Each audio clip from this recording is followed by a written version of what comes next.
We are in the early stages of a new presidential administration, which can only mean one thing. Russia is planning to invade a sovereign state. According to news reports, according to defense ministers abroad, the tanks could start rolling in as little as a month. This is Verdict with Ted Cruz.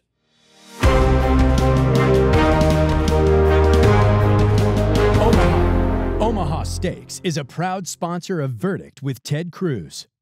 The holidays are right around the corner, and we know gifting is tricky. Omaha Steaks makes it easy to send friends and family what is sure to be an unforgettable gift.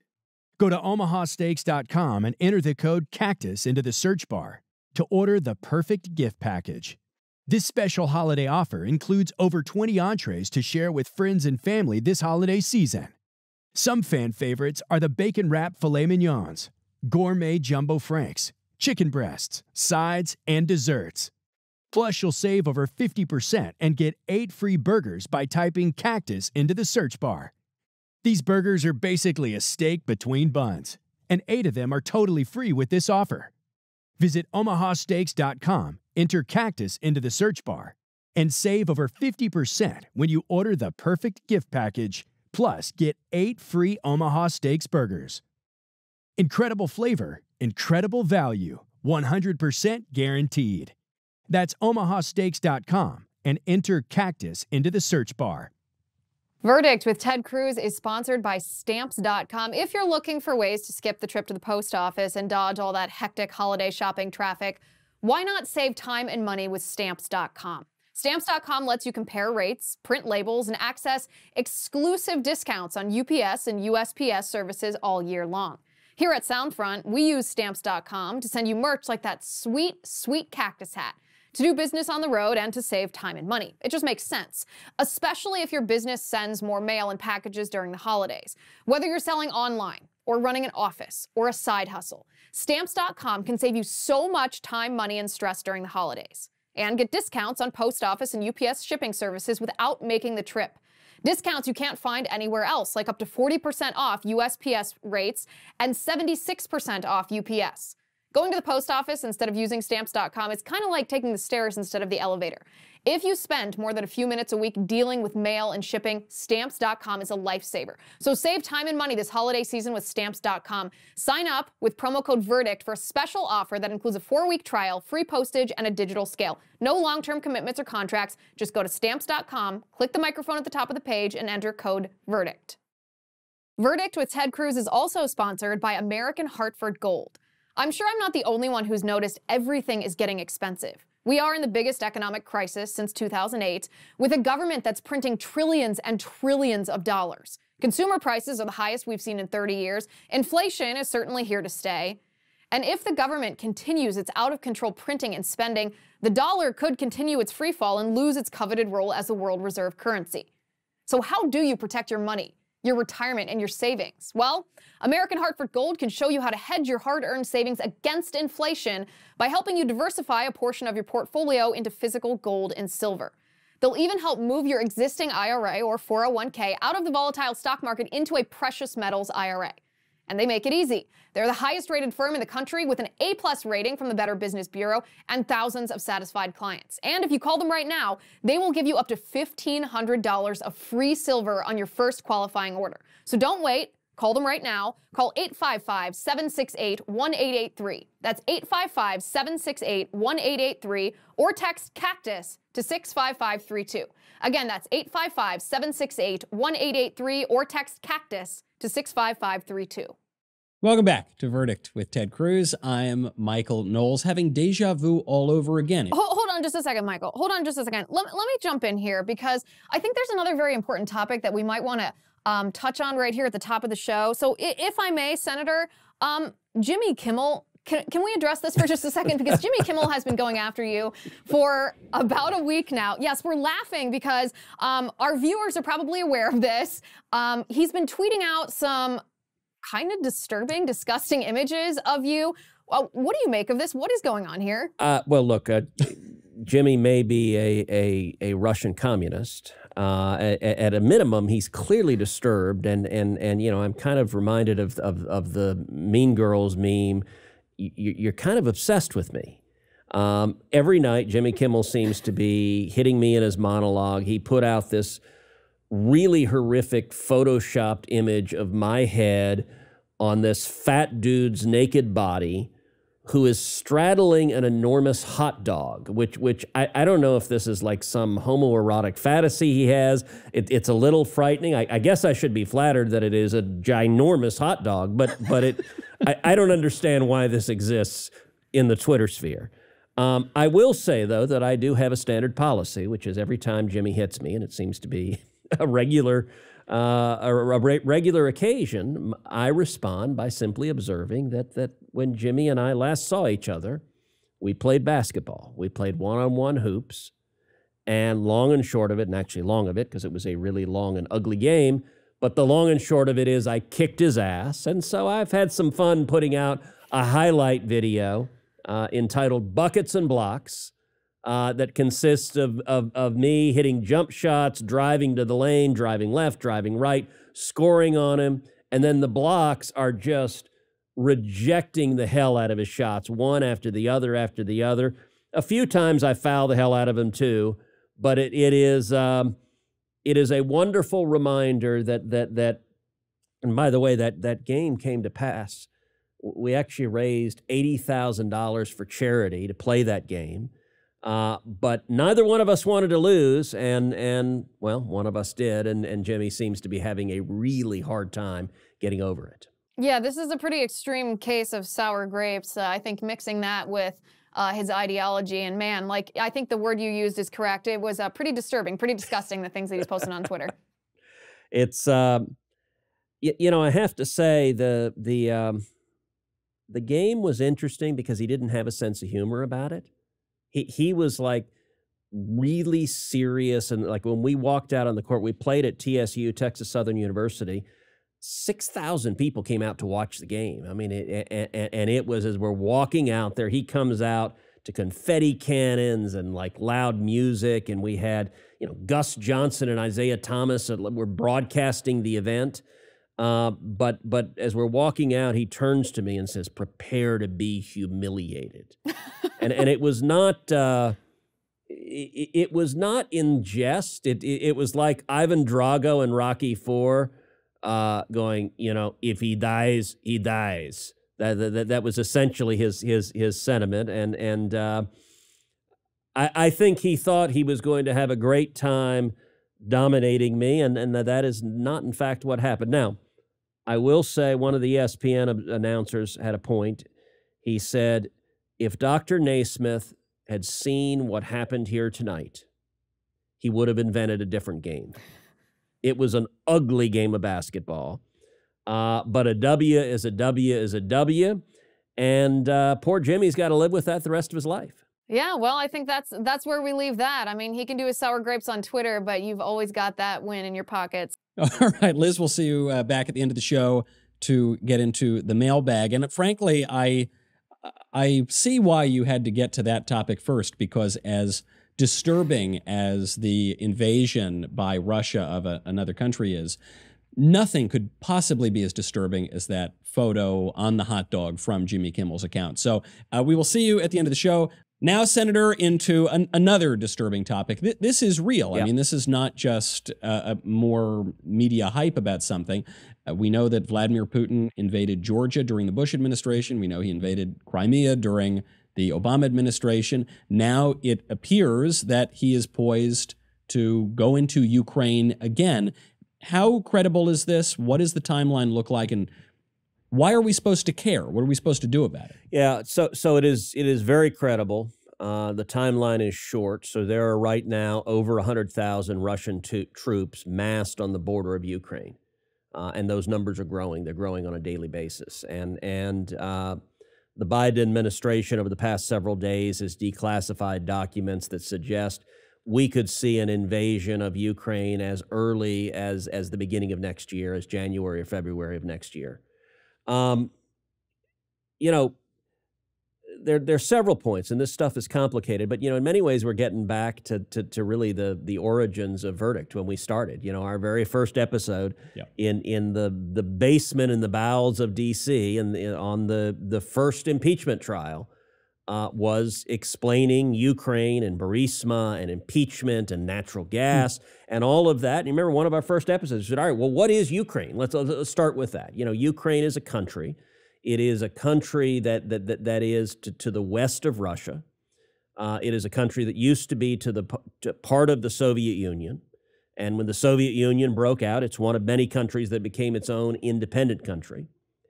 Why does Russia want to invade Ukraine? The simple answer, Vladimir Putin's been very candid about it. He has said that he considers the dissolution of the Soviet Union to be the single greatest geopolitical disaster of the 20th century. He wants to reassemble the Soviet Union. He has images of Russian greatness and Soviet greatness, and he wants to restore that.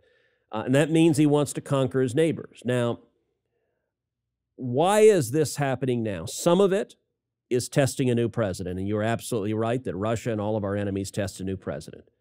Some of it is a response to Biden's incredible weakness and ineffectiveness in Afghanistan and the disastrous withdrawal and surrender there, which we've talked about on Verdict, made every enemy of America much more likely to engage in aggression against us because they took a measure of the man in the Oval Office and determined Joe Biden is unlikely to do anything about it. But there's another cause here, which we've talked about before on Verdict, but I think it is worth drilling down in some detail. And that cause of this Russian hostility is a decision Joe Biden personally made to surrender to Russia on Nord Stream 2, a natural gas pipeline that Russia is building from Russia to Germany. And that decision, Biden took what had been a foreign policy victory that we had won, and he turned it into a loss. And that is the direct but-for cause of why Russia's prepared to invade Ukraine.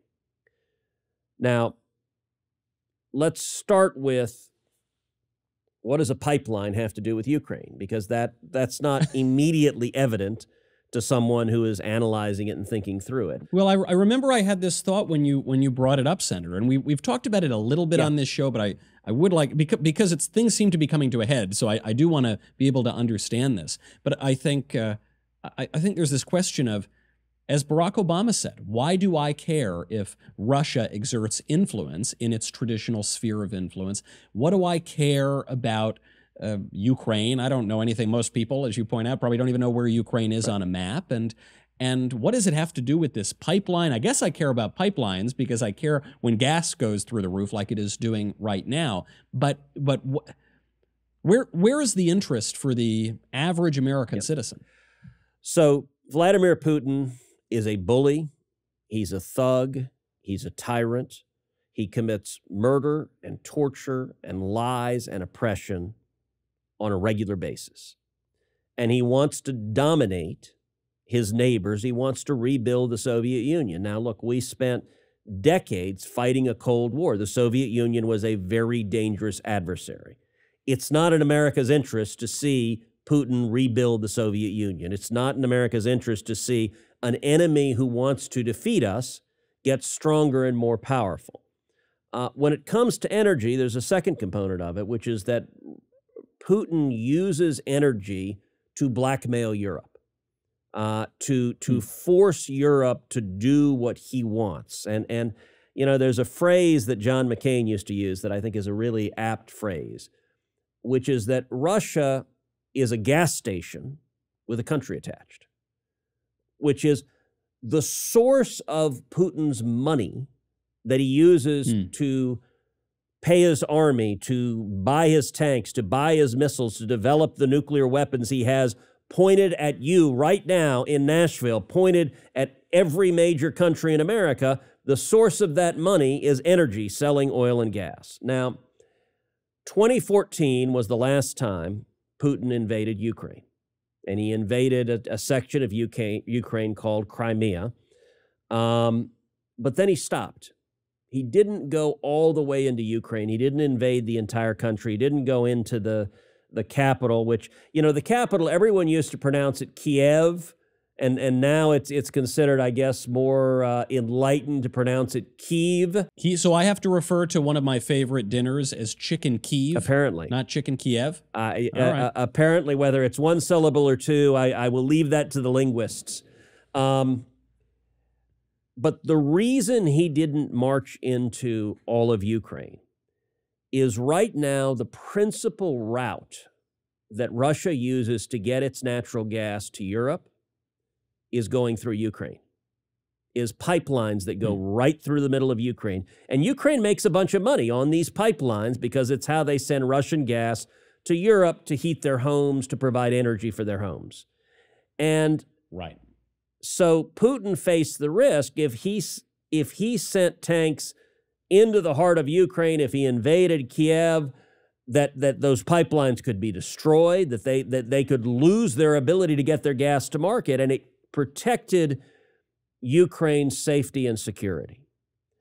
So what did Putin do in response? Well, the very next year, 2015, is when he began building the Nord Stream 2 pipeline. And basically what he said is, all right, I don't want to have to go through Ukraine to get my gas to Europe, so let's build a pipeline that goes underwater and goes directly from Russia to Germany, that cuts Ukraine out of the process, so then we can march into Ukraine and they can't do a damn thing about it. Well, he began building that pipeline. It took a lot of time. As we got to 2019, the pipeline was nearly complete. And I have been the leading voice, the leading actor in the Senate to stop this pipeline, because this pipeline, if built, if online, gives Putin billions of dollars to attack Americans, attack our allies. I want Putin weak, and I want him not aggressive and hostile. So in the summer of 2019, I introduced legislation in the Senate to sanction. It was bipartisan legislation. I brought together Republicans, Democrats, passed it through the Senate Foreign Relations Committee, passed it through the pipeline. It was about 90% complete.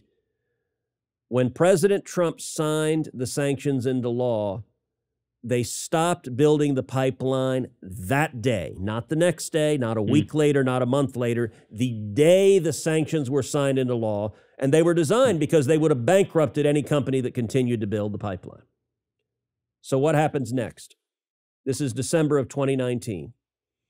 The pipeline lays dormant for over a year. By the way, one of the talking points today is, well, it was 90% done. It was 90% done. Well, that's true. But a 90% done pipeline is 0% done. It doesn't work till you connect both ends and turn it on. Unless the oil is going to jump out and make it that last 10%, then it's useless. Yep. So for over a year, we had defeated this pipeline. We had won. It was a massive bipartisan victory over Russia. It was a victory for Europe. It was a victory for Ukraine. And it was a victory for America. Then Joe Biden comes to office. And the Biden foreign policy team, number one, their view towards bullies and enemies of America is weakness towards the Taliban in Afghanistan, weakness towards the Chinese communists, weakness towards Iran, and weakness towards Russia. But number two, they really elevate Germany in their foreign policy. I've joked that the Biden foreign policy team has votive candles of Angela Merkel under their beds at night. That they just they worship Merkel for whatever reason, and Germany wants the pipeline. So Biden reversed course and surrendered on these sanctions. And here it's really quite amazing. The pipeline is stopped the day Trump signs the sanctions in December of 2019. Joe Biden is sworn into office January 20th, 2021. Do you know what day Putin begins building the pipeline again? What day? January 24th, 2021. 4 days after Biden puts his hand on the Bible, Putin begins building the pipeline. What you've drawn here that I did not appreciate before. Obviously I understood there's some connection here between this pipeline and what Russia's doing in Ukraine. But the pipeline is a symbol. It's a physical representation of the imperial ambitions of Vladimir Putin. The whole point of the pipeline, other than saving a little bit of money, I guess, is to free up Russia to go pursue whatever imperial ambitions it has in Ukraine. So you kill the pipeline, you kill or at least seriously dampen the imperial ambitions. And if you give the okay on the pipeline, you are tacitly giving the okay on Russia going into Ukraine. Michael, that's exactly right. And it's a point that I made repeatedly. It's a point that senators, both Republicans and Democrats, made over and over and over again.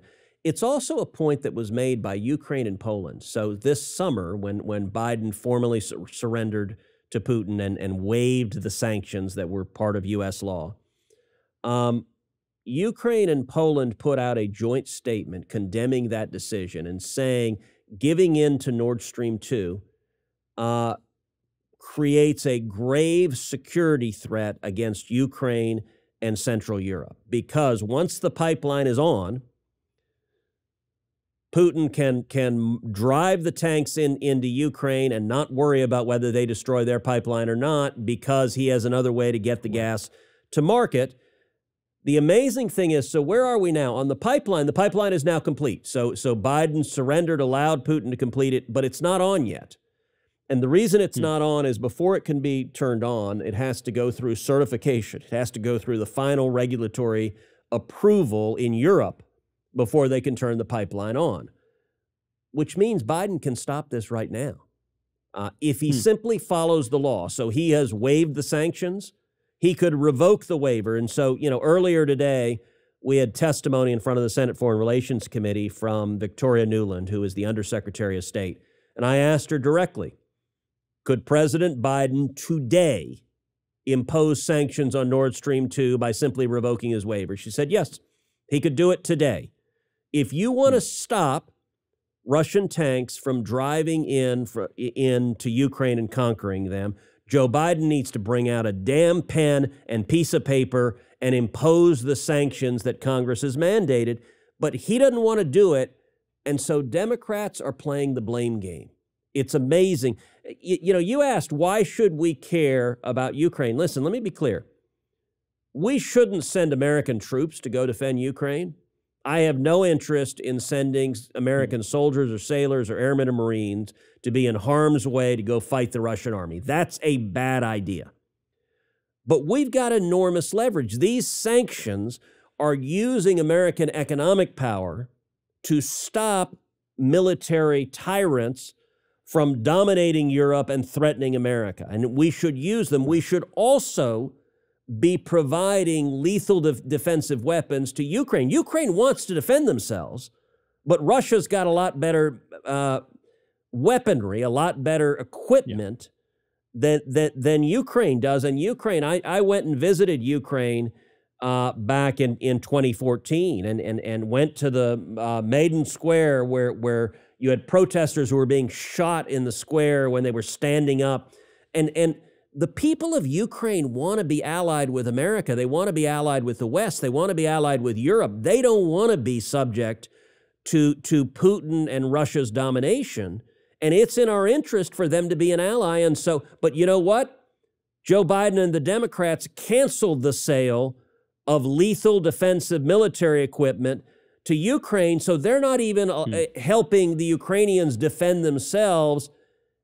And if Biden doesn't change course, I think the odds are high that within 90 days, Russia will have invaded and sadly, in all likelihood, conquered Ukraine and taken a major step towards reassembling the Soviet Union because Joe Biden is too weak to stand up to Putin. It is astounding. This is a scary prospect, obviously, but it's very important, and people should bookmark this episode if you're listening to it, because what you're saying is right now, it's not too late. Joe Biden can't just say, well, whoopsie daisy, there was nothing I could do. It is not too late. There are actually concrete measures he could take right now that could stop this, that could prevent this next step in Russia's imperial ambitions. As usual, of course, we're running late, but I do have to get to one story before we get to the mailbag. And it's on this very same point of not too late. There are things we can do right now to maintain our way of life and protect our freedoms and our rights. there was a move by Democrats, and unfortunately some Republicans I saw went along with this during the debate over the National Defense Authorization Act, that would draft women, that would create this system where women could be drafted potentially to go die overseas. We touched on it when this was being debated on the show. I just had a visceral reaction to it. I thought, this is so disgusting. This is so backwards. What kind of a country? America is basically safe, basically wealthy, basically secure, and we're going to drag our daughters and send them overseas and draft. I thought, what reasonable person could ever get behind this? But it looked like it was a done deal. And then just in the past few days, you and some of your colleagues sponsored and co-sponsored an amendment to rip this out of the NDAA, and that appears to be successful. Well, look, that's exactly right. And it's for over a decade, there's been this effort to try to make girls and women subject to the draft, subject to being forced into the military against their wishes. And it is driven by the Democrats. The Democrats emphatically want to be able to draft our daughters.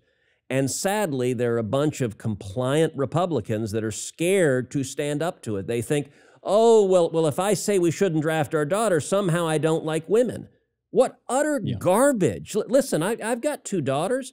If my girls want to serve in the military, God bless them. I will encourage them. I will cheer them on. That is a choice that is open to them. If they decide they want to serve in that capacity, bravo. That's their choice. But there's a difference between opening up our military, we have men and women who serve honorably, voluntarily, and forcibly conscripting a woman and putting her in harm's way when there are real biological differences between men and women. And to force women into the military, into combat against their wishes, is putting them at real risk. Are there some women that are badasses? Are there some women that could whip your butt or whip my butt? Sure. But probably not every woman. I'm confident, Michael, there is at least some woman who you could beat arm wrestling. I hope so. I appreciate your confidence in me, Senator. I'm not totally sure, but thank you for the compliment. I'm with you. I believe in you on that. But, you know, this battle, and I got to say, it was really looking bad that the Democrats were ramming this through, that half of the Republicans were surrendering on this. And there's a long history on this issue. So I got to tell you, I've been fighting against this for 9 years. And on the Senate Armed Services Committee, you know, one of the biggest proponents of drafting our daughters was John McCain. John McCain loved the idea, and he was chairman of the Senate Armed Services Committee. I was on the Armed Services Committee, and I would battle him. I'd argue and yell, and McCain would curse at you. I mean, he had a temper, and he would yell and curse, and we had some epic battles. I seem to recall he said some not very polite things about you on occasion, every now and again. He called me a wacko bird. I thought that was a particularly nice. In fact, I had some activists who gave me a baseball cap with Wacko Bird written on it and a picture of Daffy Duck. But so what would happen every year in the Senate Armed Services Committee is he would fight for it, ram it through, and he would get enough Republicans to go along with the Democrats that he would succeed in that. But I would work with conservatives in the House, and we'd pull it out. And so I won those battles year after year after year, much to his volcanic rage. He was furious about it. So there's an interesting story on this, Michael. So beginning of 2017, Donald Trump's the new president. He nominates to be the general counsel of the Army a guy named Ryan Newman. Now, Ryan is a great guy. He was my chief counsel in the Senate. Ryan was a West Point graduate, served in the Army, was a captain in the Army. Ryan clerked on the U.S. Supreme Court for Justice Alito. Ryan was a student of mine at the University of Texas Law School. So when I was teaching Supreme Court litigation, he was one of my very best students. And so I was very enthusiastic when President Trump nominated Ryan to be the general counsel of the Army. So Ryan's hearing, his confirmation hearing, is set. The day before his hearing, he goes in to meet with the chairman of the Armed Services Committee, John McCain. And he sits down in McCain's office, and McCain asks him, says, Ryan, what are your views on drafting women? And Ryan gave exactly the right answer for a lawyer nominated to that job. And he says, Senator, that is a policy decision for Congress to make. Congress is elected to make that policy decision. If I was confirmed as General Counsel of the Army, I would implement whatever policy decision Congress made, which is exactly the right answer. McCain looks at him and goes, bullshit. I want your personal views. And Ryan says, well, sir, personally, I think it's a bad idea. McCain looks at him and says, get the hell out of my office. Throws him out of his office. Wow. Cancels his hearing the next day. And for the next couple of months, McCain refused to have a hearing with him, and ultimately the Trump White House withdrew the nomination, and they named him instead Deputy General Counsel at the Department of Defense, which doesn't require a Senate confirmation. So McCain was so pissed off about the fact that I had been leading the fight for years against his efforts to draft our daughters that he torpedoed an incredibly qualified guy's nomination to be General Counsel of the Army because he was mad at him and he was really mad at me. And I got to say, you know, John McCain was an incredible war hero, but he may be rolling over in his grave because once again, we've beaten the efforts of the bad guys to try to draft our daughters and force them into combat. That is great stuff. You know, I'm sure having Professor Cruz on the old CV may not have helped your friend very much in this meeting with Senator McCain, but this is really great stuff. And I didn't know that. I didn't realize that McCain had been pushing so hard for that. There are a number of Republicans who were pushing for it. Frankly, I found it disqualifying. I felt if you were of the view that we should forcibly draft America's daughters, you just don't get it. There's just something has gone wrong in your political vision. I did not think that we were going to be able to get it out this time. I thought that the Democrats had succeeded. And so seriously, I mean this, I hate to give a sincere compliment on the show, but great stuff. Just kudos. Thank you. Great stuff. I am so glad that you and some of your colleagues were able to pull this out and do the right thing. Absolutely wonderful. Should we bring this? This is too nice. I feel awkward being this nice. Shall we bring Liz back on Absolutely. To get to a little bit of mailbag before we go? By the way, speaking of someone who could beat both of us arm wrestling, Liz? Well, we'll have to save that at least for episode 100. We can't pull that out in episode 98. But Michael, you might have to continue to feel awkward for just another second because I do have to echo what you were saying. Senator Cruz, on behalf of my daughter, I thank you for fighting this fight. It's the right thing to do, and it's a politically incorrect fight in, you know, this era of critical gender theory that the left is trying to force on all of our children. But I sincerely thank you for fighting this fight on behalf of America's daughter and my own daughter. That being said, we have great questions from our Verdict Plus community tonight from our subscribers over on Verdict Plus. And anybody who is not already a subscriber on Verdict Plus, we have a great deal between now and Christmas. You can become an annual subscriber for the very low, very cheap amount of money, $56 a year. This is basically the cheapest that you'll ever see it. So please join us over there if you want exclusive access to the senator, to be able to ask questions to Michael and to the senator on these episodes. So Senator Cruz, the first question is, of course, for you from Flo Brenton. This is a pretty interesting one. She says, I love Verdict, but right now Nancy Pelosi is abusing her position with her January 6th Soviet-style commission. The DOJ is at her beck and call. I cannot enjoy the entertainment of Verdict, Flo says, while our Constitution is being torn to shreds and not a single Republican, congressman, or senator is stepping up to the plate to protect us. This is disgraceful. It's time to take care of business. So, Senator Cruz, my question is, how do you address this anger that's not just felt by Flo, but by the American people regarding how the Democrats are handling the January 6th commission?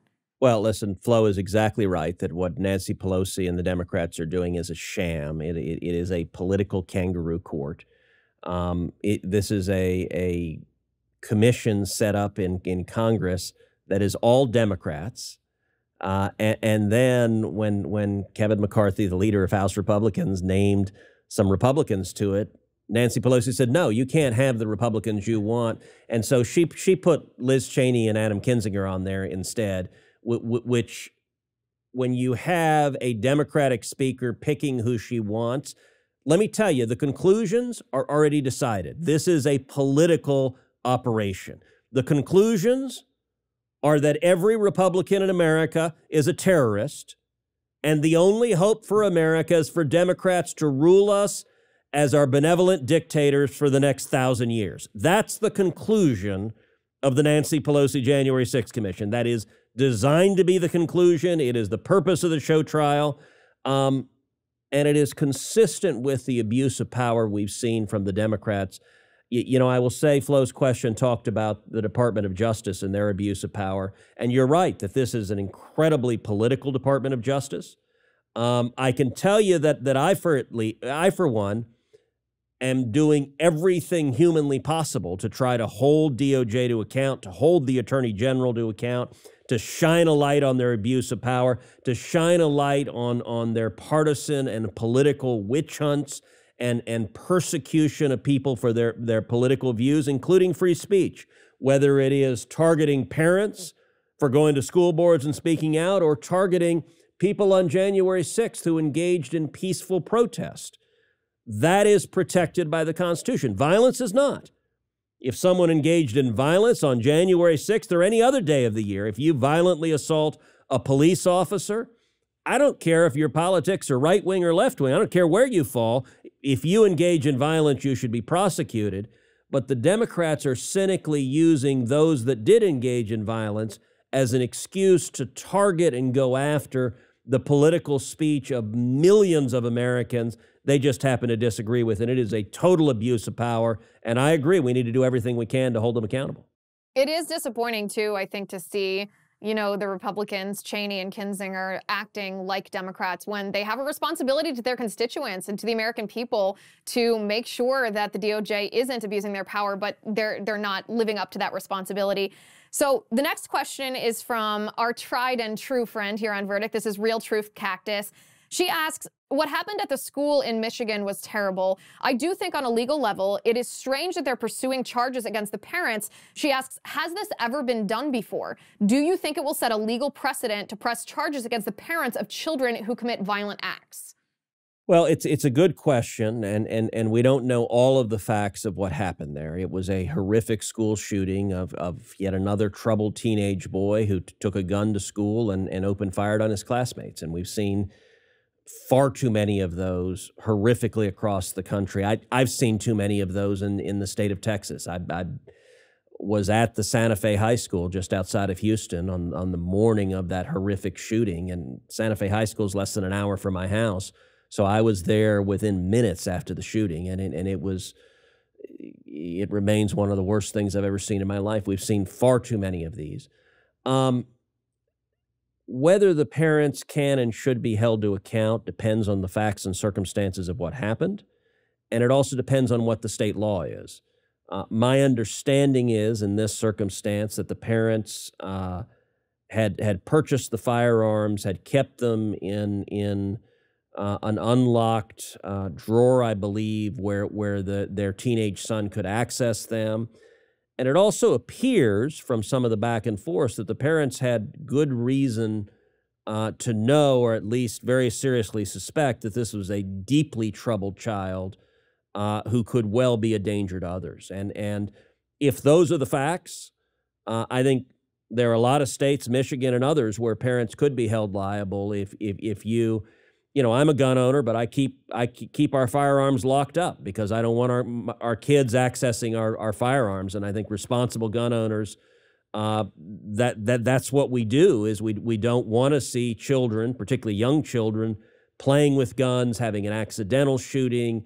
Lots of bad things can happen when kids have access and unrestricted access to guns. All the more so, depending on the facts of what the parents knew about their son. And if there were, from the early discussions, the texts that were going back and forth between the shooter and his mom, it certainly seems like the parents knew that this was a very unstable and very dangerous kid. And I would say that there's a fairly long-standing principle, certainly of civil liability, but even of criminal liability, if you are recklessly allowing firearms to fall into the hands of a child under your care who you have reason to know is a danger to others. So, Senator, that answer was absolutely outrageous because you have violated the rule of modern political discourse. You didn't make it completely reductive and simplistic.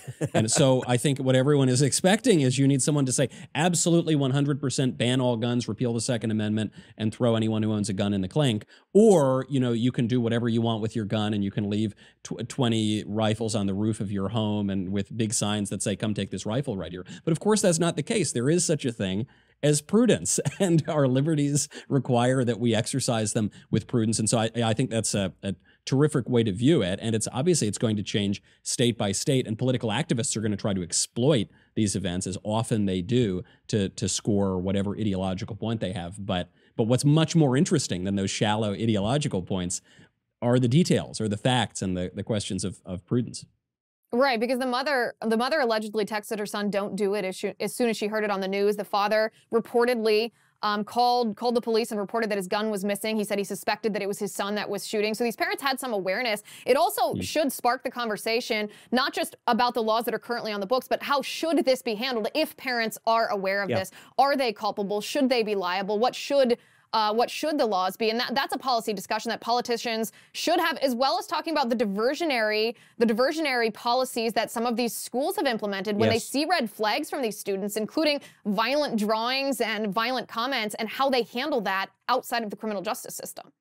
No, look, I think that's exactly right. And you look at some of these shootings, you look at the shooting in Parkland in Florida, and there were all sorts of warning signs that shooter, and by the way, one thing is a consistent policy matter I will not say the names of any of these shooters.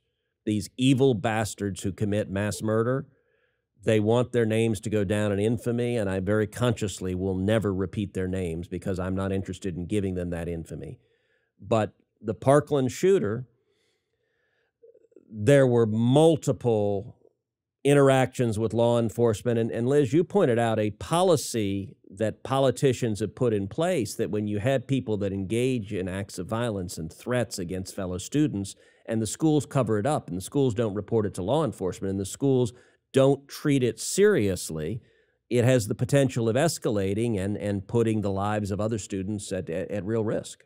Right, and that'll certainly be interesting to watch unfold in the case of what happened in Michigan, because the student apparently had been called into the office for making violent comments, and the school told his parents to get him counseling. Now, we don't know all the details of whether that should have been escalated to law enforcement, but there were certainly those red flags.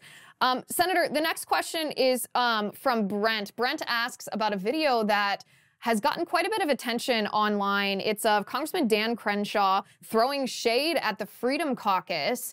Like I said, this has made the rounds. Interesting comments from Congressman Crenshaw here. What is your stance on this video, on the comments from Congressman Crenshaw? Listen, I've seen the video. I don't agree with what Dan had to say. I like Dan. I like him personally. I think he's talented. I'm certainly grateful for his service to our nation. He lost an eye defending the nation. I'm grateful for that. And he's a charismatic guy. He's got a sense of humor. He's got some verve, and he's willing to fight. All of those are good things. You know, in this video, he's singing the praises of Adam Kinzinger, and he's crapping all over the Freedom Caucus. I think that's pretty misguided. I think Kinzinger has gone completely off the rails.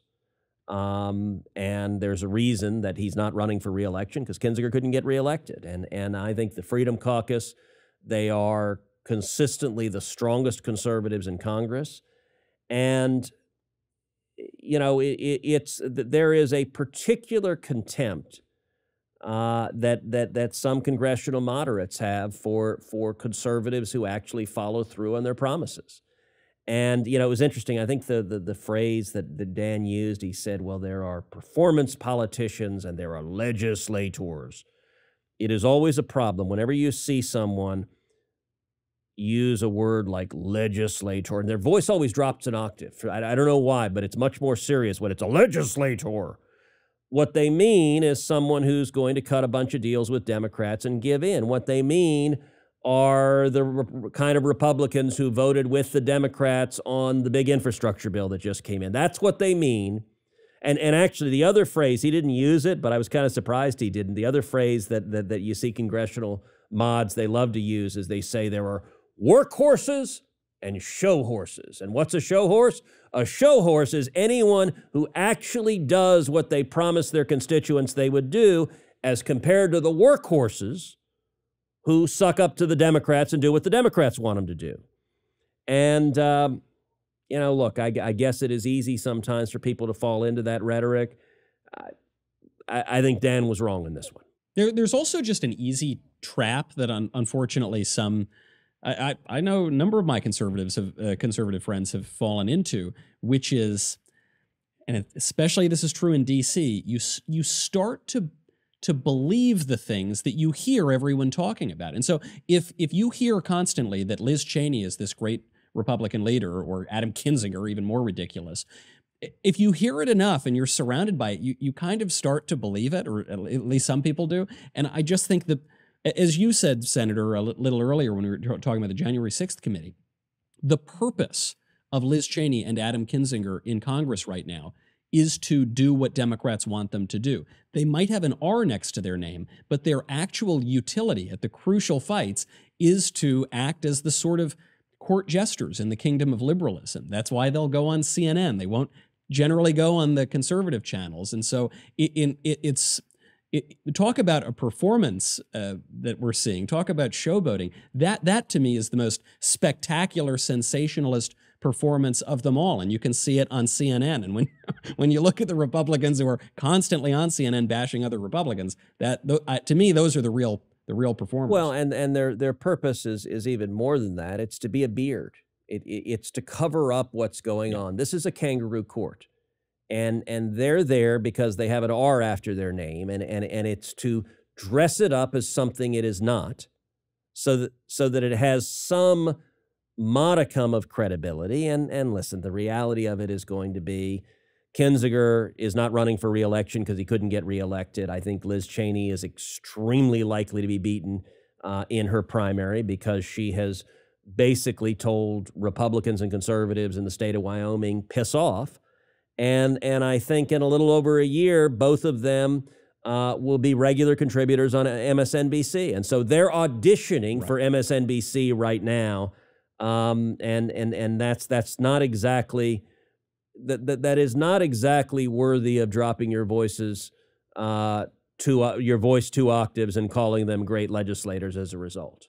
That's right. This is the feeling you have. It's like when you see a friend of yours making any kind of decision that you don't think is a great one, you say, "No, Dan, get away from Kinzinger. Don't do it. Don't believe the lies." Because we're talking about truth and lies.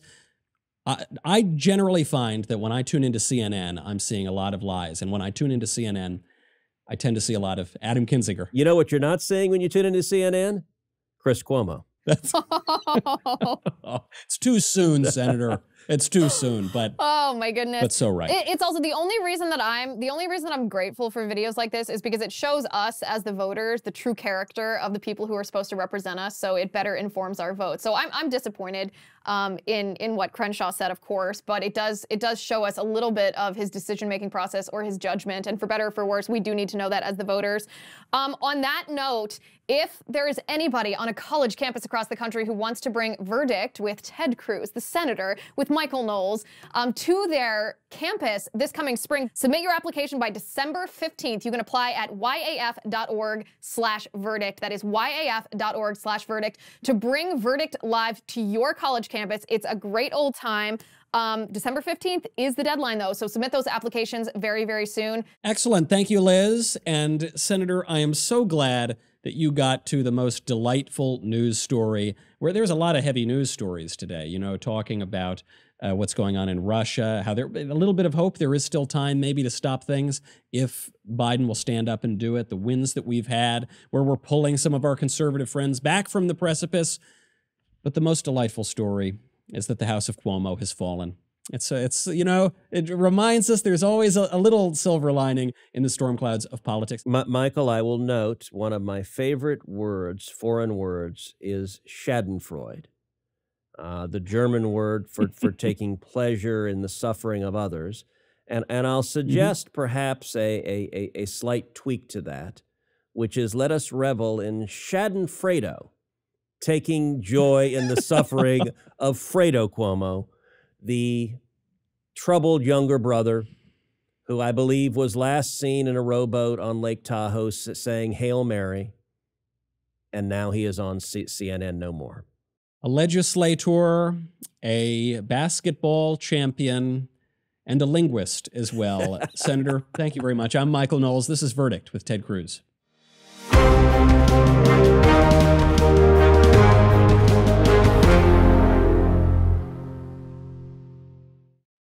So I tried to get the great and powerful Jay Hay to draw a cactus on the Vesta board for this little bit that we're doing, but he could not produce. So let me just tell you, we have a 20% off sale on the Verdict merch store right now. You can get one of those sweet, sweet cactus hats. I would put one on for you to model it, but I'm a little vain of my hair today. I think I'm having a pretty good hair day, so I didn't want to mess it up. But go over to verdictwithtedcruz.com/shop, and if you use the promo code Santa, then you will get 20% off the entire shop. Between now and Christmas, 20% off. That's a really good deal. We have t-shirts, we have cactus merch, we have hats, we have all kinds of cool stuff over there. Between now and Christmas, you get the great deal, 20% off. If you use the promo code Santa, then I don't know. In the meantime, maybe the great and powerful Jay Hay will figure out how to put a t-shirt or a cactus on the Vesta board. But while he's figuring that out, I invite you, join us, verdictwithtedcruz.com/shop. to buy really cool merch. You get 20% off if you use the promo code Santa at checkout.